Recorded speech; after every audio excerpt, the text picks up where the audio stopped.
Hallelujah. Glory be to the name of the Lord. Thank God for a beautiful day like this. And thank God for this very new month. I greet everyone. Happy new month. Yes. I want to appreciate God once again for the privilege He has given to us this very morning to be in His presence. I appreciate everyone.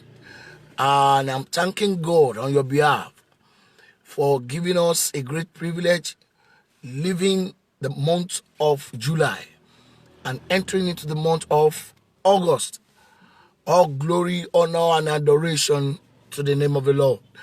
Let's begin to appreciate God as we're coming in. As you are joining this program, I want you to begin to share it.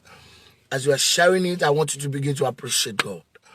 Torí pé ṣe àánú rẹ̀ dúró. Torí pé ó ṣe àánú yín dúró.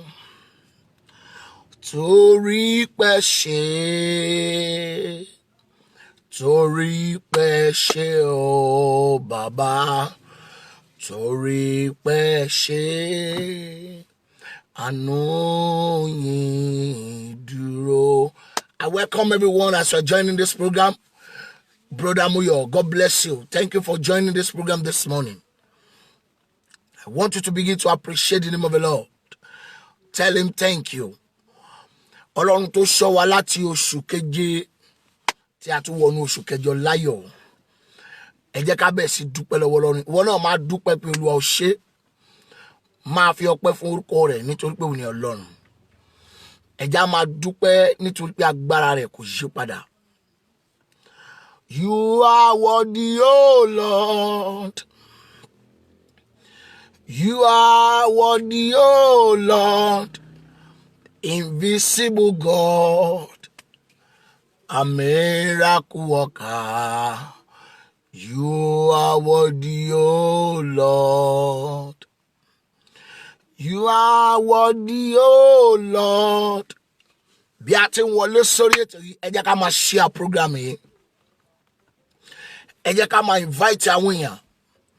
Bẹ́ẹ̀ni, you are worthy, oh Lord.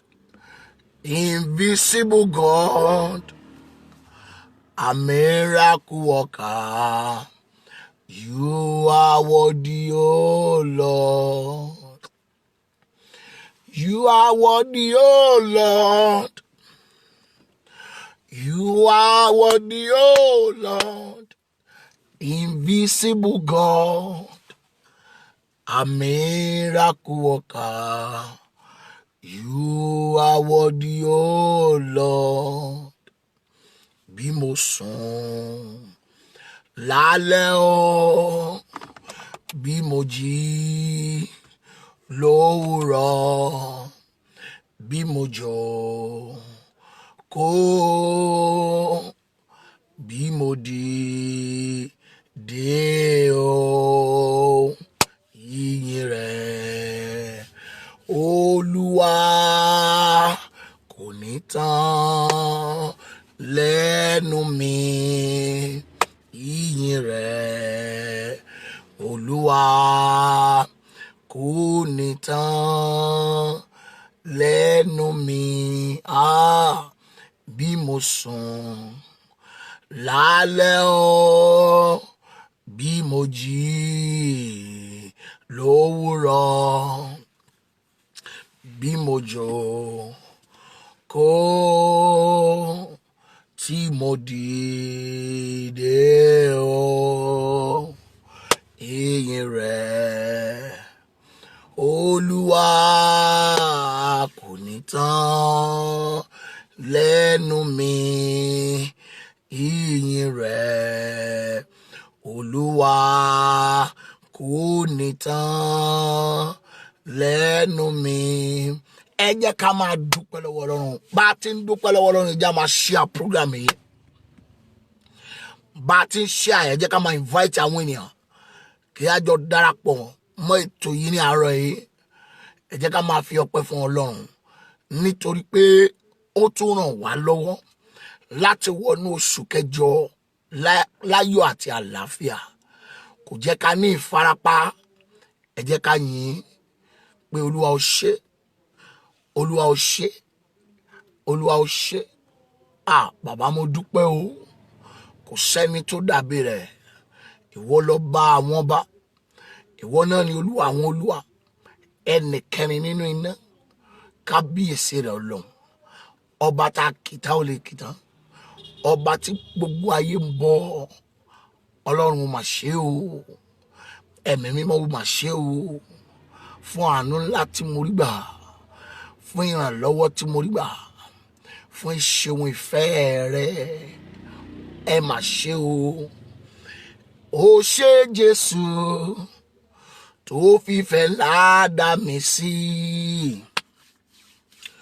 Ọ̀pọ̀lọpọ̀ ló ti kú tí wọ́n ti filẹ̀ bóra.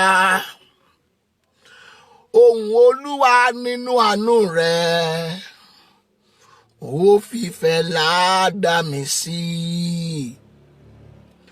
Ògo ìyìn ọlá ló yẹ ọ́ Mèsáyà. Ó ṣé o Jésù tó fìfẹ́ ládà mí sí. Ọ̀pọ̀lọpọ̀ ló ti kú tí wọ́n ti filẹ̀ bóra. Ohùn Olúwa nínú àánú rẹ̀, ó fìfẹ́ ládà mí sí. Ògo ìyìn ọlá ló yẹ ọ́ Mèsáyà. Àmàrẹ́ ni kó sínú ẹjọ́. Ọ̀pọ̀ mà ló wà lẹ́wọ̀n. Jésù tó ń dá wá sí ọ. Bàbá jàre gba ìyìn wa. Ẹ̀mí mímọ́ ó ṣé. Ọba àwọn ọba ó ṣé. Kábíyèsí rẹ̀ Ọlọ́run. Kìnìún ẹ̀yà Júdà. Olórí ayé olórí ọ̀run. Ó ṣé Ọlọ́run. Ó ṣé Ọlọ́run. Thank you, Jesus. Thank you, Jesus. Thank you, Jesus. Hallelujah. Dúpẹ́ fún orí ọ̀fẹ́ rẹ̀. Sí ọ ìfẹ́ ni tó wà nínú májẹ̀mú Ọlọ́run.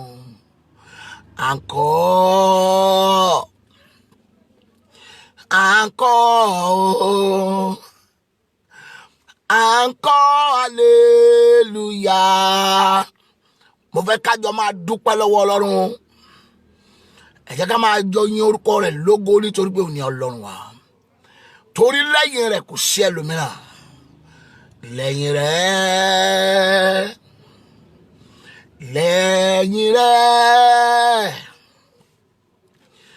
Lẹ́yìn rẹ̀ Ọlọ́run ìwọ ló kù.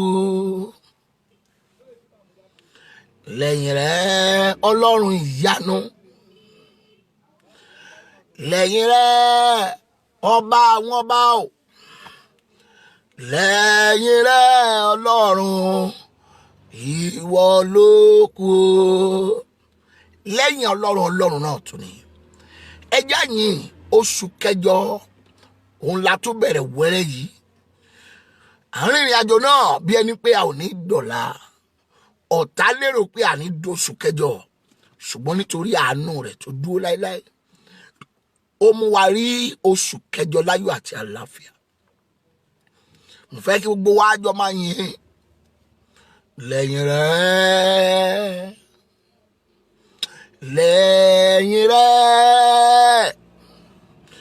Lẹ́yìn rẹ̀ Ọlọ́run ìwọ ló kù lórí ayé wa o. Lẹ́yìn rẹ̀ lórí ẹbí wa. Lẹ́yìn rẹ̀ o. Lẹ́yìn rẹ̀ Ọlọ́run ìwọ ló kù. Ẹ jẹ́ ká máa dúpẹ́ lọ́wọ́ rẹ̀ torí pé lẹ́yìn rẹ̀ òun náà ni. Lẹ́yìn rẹ̀ òun náà ni. kò sí ẹlòmíràn, kò sẹ́ni tó dàbí rẹ̀. Nínú gbogbo alágbára láyé kò sẹ́ni tó dàbí rẹ̀. Nínú gbogbo àwọn òrìṣà tí ayé ń ké pè kò sẹ́ni tó dàbí rẹ̀. Bẹ́ẹ̀ ni sà, èwo ni Ọlọ́run. Lẹ́yìn rẹ̀ kò sí ẹlòmíràn mọ́. Mo ṣe kábíyèsí rẹ̀ Ọlọ́run. Ìwọ náà ṣe kábíyèsí fún Olódùmarè. Ìwọ náà ṣe kábíyèsí fún adániwáyé, ọba áńgẹ́lì àti ènìyàn. Ẹ mà ṣe, ẹ mà ṣe, ẹ mà ṣe. Ọlọ́run ṣe gbogbo ayé gbé Jésù ga. Áńgẹ́lì ẹ wólẹ̀ fún, áńgẹ́lì ẹ wólẹ̀ fún. Ẹ mú adé ọba rẹ̀ wá. Ṣé lọ́ba lọ́ba lọ́ba lọ́ba lọ́ba lọ́ba lọ́ba. Ṣé lọ́ba àwọn ọba. Ẹ ṣé lọ́ba ẹ̀yin màtá tí ń gbé ní pẹ́pẹ́rẹ́, tí ń gbé ní pẹ́pẹ́rẹ́. Ẹ kí ẹni tó gbà yín là. You are welcome. Prophet Joshua Oni, it is well with you. Ṣé lọ́ba lọ́ba lọ́ba lọ́ba lọ́ba lọ́ba lọ́ba. Ṣé lọ́ba àwọn ọba. Ẹ jẹ́ ká máa dúpẹ́ lọ́wọ́ rẹ̀. God bless you ma, you're welcome. Prophetess Mary Olasumbo, God bless you. Thank you for joining this program this morning. Ẹ jẹ́ ká jọ máa dúpẹ́. Oṣù kẹjọ tún ṣojú wa láyọ̀.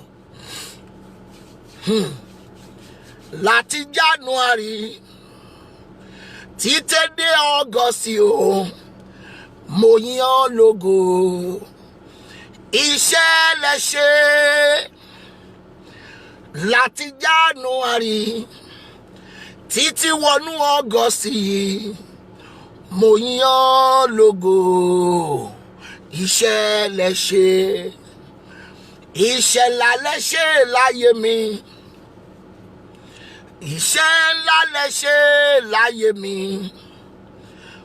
Iṣẹ́ ńlá lẹ ṣe láyé wa. Olúwa, iṣẹ́ ńlá lẹ ṣe láyé wa. Iṣẹ́ ńlá lẹ ṣe láyé wa. Iṣẹ́ ńlá lẹ ṣe láyé wa. Olúwa, ẹ jẹ́ ká bẹ̀rẹ̀ sí fi ọpẹ́ fún Ọlọ́run. God bless you, sir. Prophet Adeni, it is well with you.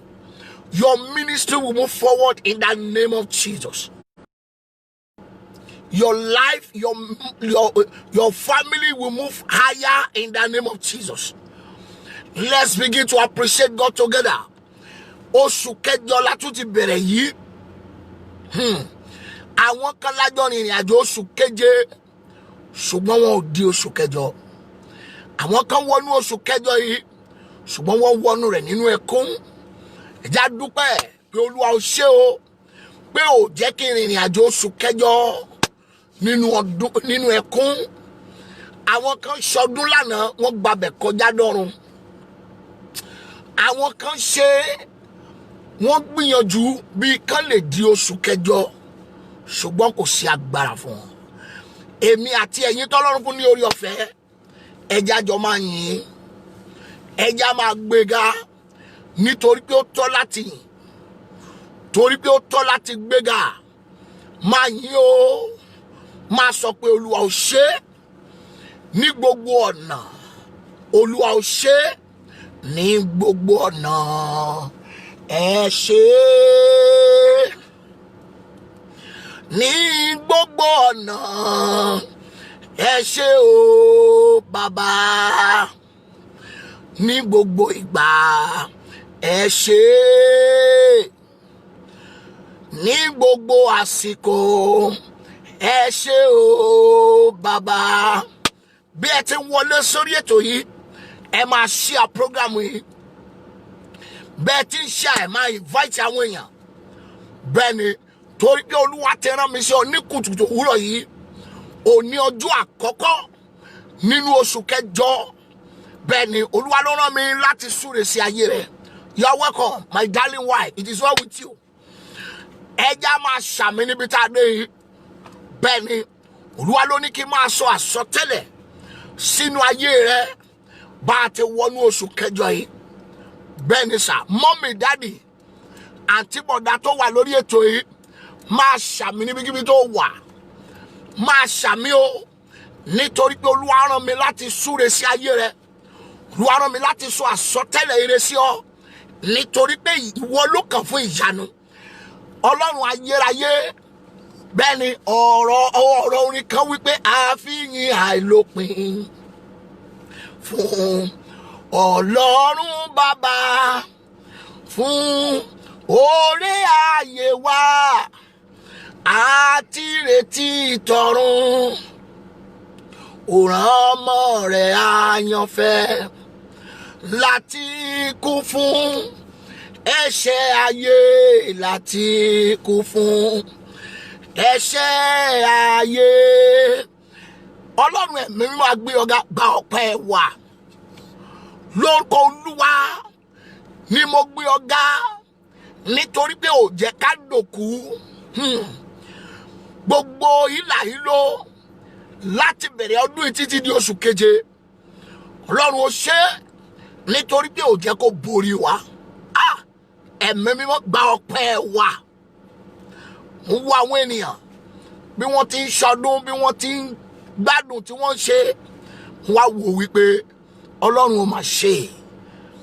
Ó dàbí ẹni wípé gbogbo ìjì tó jà níbi oṣù mẹ́ta mẹ́rin sẹ́yìn, ó dàbí ẹni pé kò ní dáwọ́ dúró. Ṣùgbọ́n nítorí pé Ọlọ́run jẹ́ Ọlọ́run, ó dẹ̀ dá ìjì náà dúró. Ẹ̀mí mímọ́ gba ọpẹ́ wa.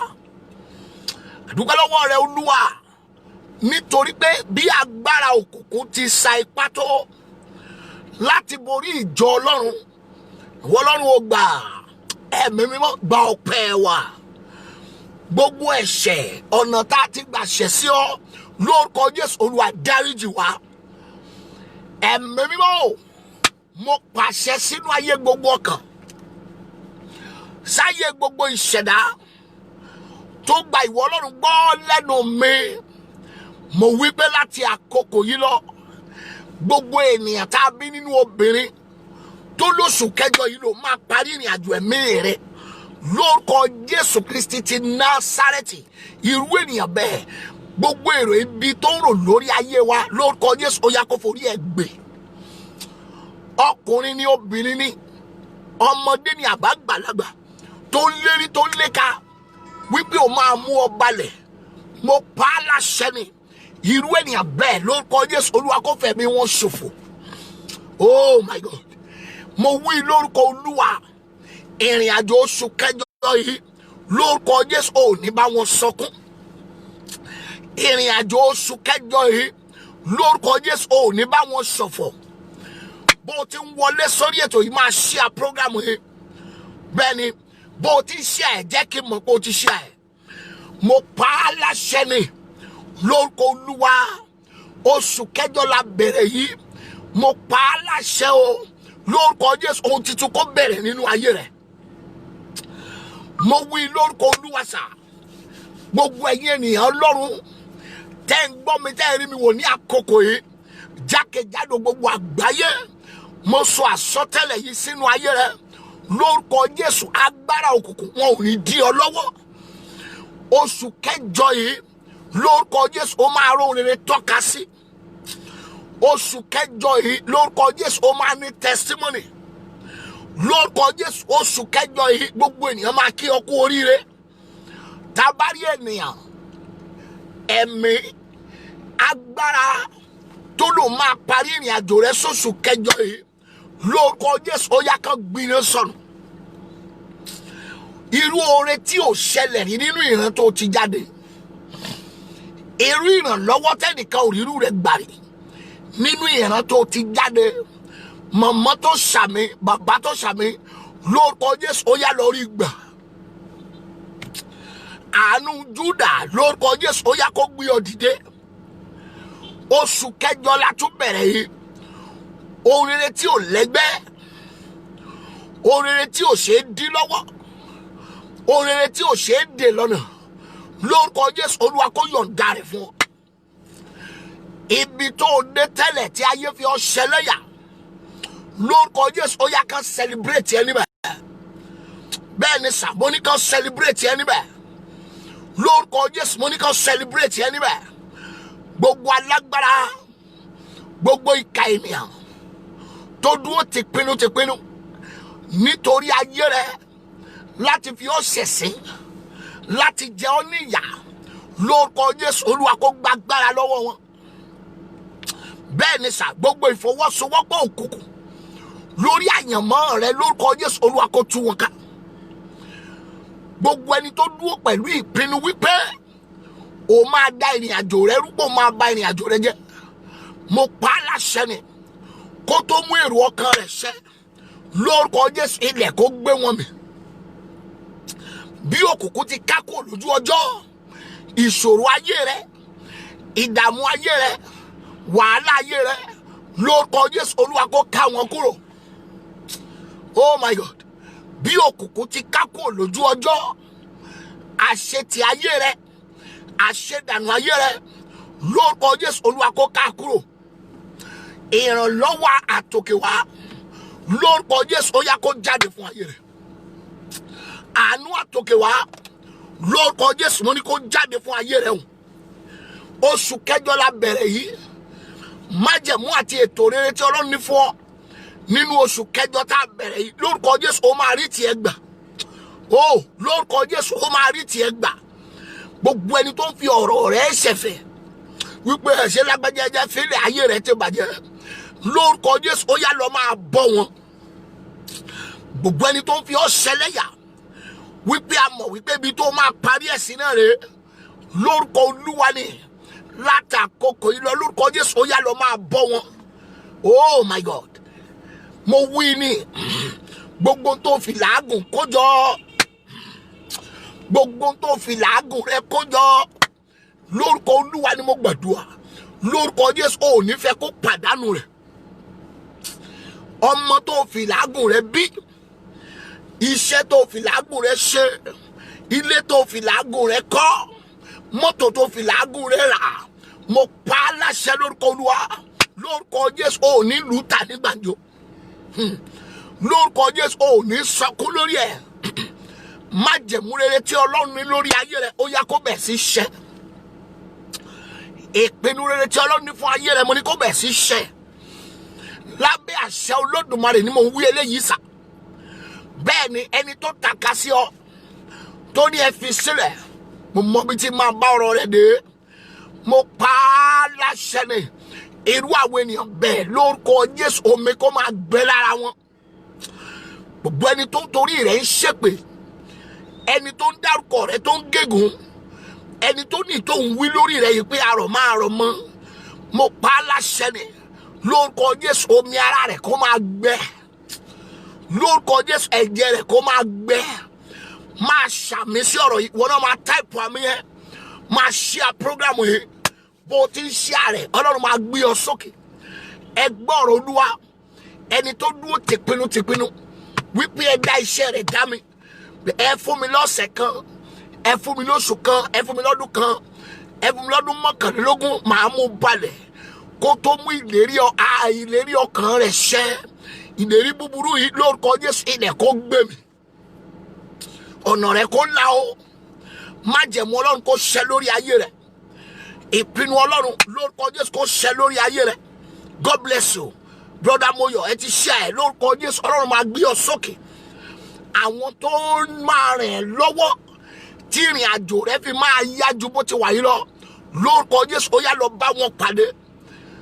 àṣẹ Olódùmarè ni mo fi wí eléyìí sà látàkókò yìí lọ lórúkọ Jésù ẹ lọ ṣe rere lórúkọ Jésù ẹ lọ rí àánú gbà bẹ́ẹ̀ ni sà bí Olúwa ti bẹ tí ẹ̀mí rẹ̀ sì wà láàyè ò ní bá wọn sọ̀tún asán mọ̀mọ́ bàbá tó ń ṣàmì lórúkọ Jésù ò ní bá wọn sọ̀tún asán ogun gbogbo tí Ọlọ́run ti ṣẹ́ fún ọ ní oṣù méje tó kọjá lórúkọ Jésù kò tún ní gbérí mọ́ o má rí ẹnikẹ́ni tó fẹ́ gbé ogun dìde sí ayé rẹ lórúkọ Jésù ẹ̀mí wọn kó lọ sí àánú kó gbé ọ dìde ìrànlọ́wọ́ kó jáde fún ọ ìlérí ayọ̀ kó ṣẹ májẹ̀mú ayọ̀ kó ṣẹ oore tí oṣù keje jẹ ọ tí ò rántí san lóṣù kẹjọ yìí lórúkọ Jésù ó yá lórí ìgbà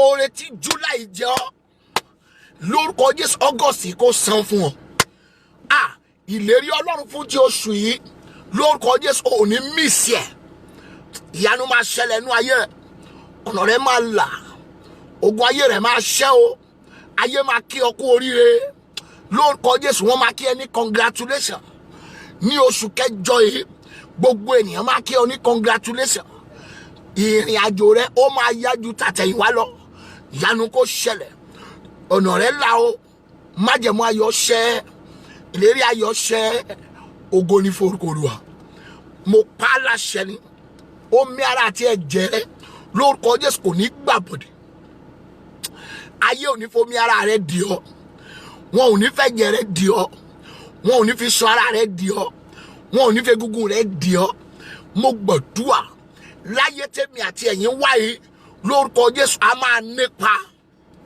máa sọ pé mo ti wáyé máa nípa mo ti wáyé máa nípa bójó bá rọ̀ á nípa mo ti wáyé máa nípa rere mo ti wáyé máa nípa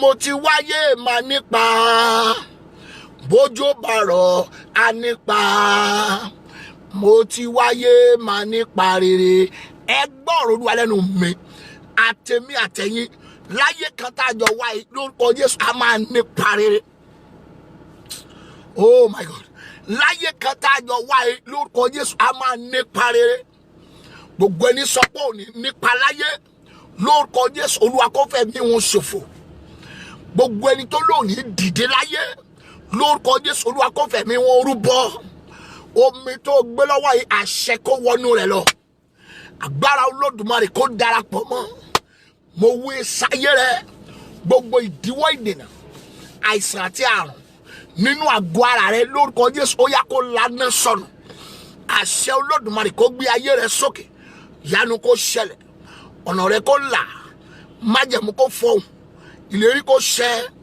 ògo ni fún orúkọ Olúwa bí Olúwa ti ń bẹ tí ẹ̀mí rẹ̀ sì wà láàyè ẹni tó dúró pẹ̀lú ìpinnu wípé ó máa mú ọ balẹ̀ mo pa á láṣẹ ni lórúkọ Olúwa ó yá kó ṣubú nítorí rẹ̀ Gòláyátì wípé ẹ fún mi ní ẹnìkan tó lágbára tó lè kojú mi tó bá ṣẹ́gun mi a máa dẹrù yín ṣùgbọ́n tí mo bá ṣẹ́gun rẹ̀ a máa kó yín ní ìkógun gbogbo èèyàn bẹ̀ sí sáré for 40 days ló fi jáde láàárọ̀ àti ní àṣálẹ́ gbogbo ọ̀tá tó ń búramúramù mọ́ lórúkọ Jésù ó máa balẹ̀ lójijì oh my God gbogbo ọ̀tá tó ń búramúramù mọ́ àyànmọ́ rẹ lórúkọ Jésù ó máa balẹ̀ lójijì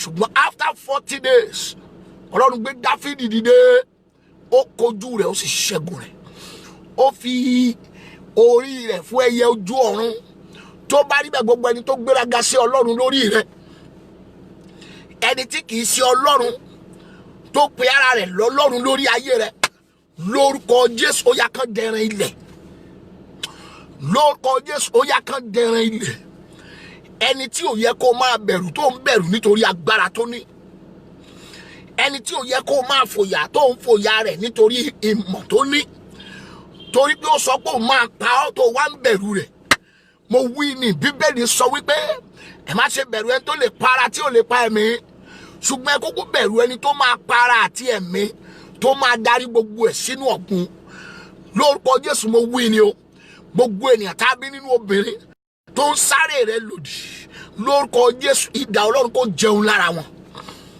Bẹ́ẹ̀ ni sà, idà Olódùmarè kó jẹun lára wọn. Àánú Júdà kó gbé ọ dìde. Ìyanu Ọlọ́run kó ṣẹlẹ̀. Ọ̀nà rẹ kó là. Ọ̀rọ̀ rẹ kó di ìyanu. Ìrànlọ́wọ́ kó dìde fún ọ. Àánú kó dìde fún ọ. Ìyanu kó ṣẹlẹ̀. Ògo ni fún orúkọ Olúwa. Bẹ́ẹ̀ tí jáde lọ ní ìrìn àjò oṣù titun yìí, mo pa á láṣẹ ní oore titun kó wọlé wá báyìí. Ìyanu titun kó wọlé wá báyìí. Bẹ́ẹ̀ láti òní tí í ṣe ọjọ́ àkọ́kọ́ nínú oṣù kẹjọ, oore gbogbo ó yá kó darí sọ́dọ̀ rẹ. Ayọ̀ gbogbo kó darí sọ́dọ̀ rẹ. Ìbùkún gbogbo kó darí sọ́dọ̀ rẹ. Àṣeyọrí gbogbo kó darí sọ́dọ̀ rẹ o. Ìyanu máa ṣẹlẹ̀. Ògo ni fún orúkọ Olúwa. Ẹ má gbàgbé, you can subscribe to my YouTube page at Prophet Samuel Oluwadamilare. Bẹ́ẹ̀ ni lórí YouTube. Gbogbo àwọn programs láti ṣe kọjá, ẹ máa bá wọn pàdé níbẹ̀. Ìwọ náà subscribe, kí ìwọ náà máa download àwọn àdúrà yẹn so that kájọ máa tẹ̀síwájú nínú Ọlọ́run. Mo mọ̀ wípé ogun èṣù ò lè borí ìjọ Ọlọ́run. Ẹnìkan ṣàmì, ogun èṣù ò ní borí rẹ̀. In the mighty name of Jesus. Bí Olúwa ti bẹ tí ẹ̀mí rẹ̀ sì wà, lóṣù kẹjọ yìí wọ́n máa kí ọ kú oríire. Bàbá bímọ tó bá di ọjọ́ kẹjọ, a máa kó o jáde. Ìyanu tó máa kó ọ jáde bí ọmọ ọjọ́ mẹ́jọ lórúkọ Jésù, Olúwa kó yọ̀ǹda rẹ̀ fún ọ. Thank you for joining this program. Mo pa á láṣẹ sínú ayé yín. Lórúkọ Jésù, àánú Júdà kó gbé yín dìde.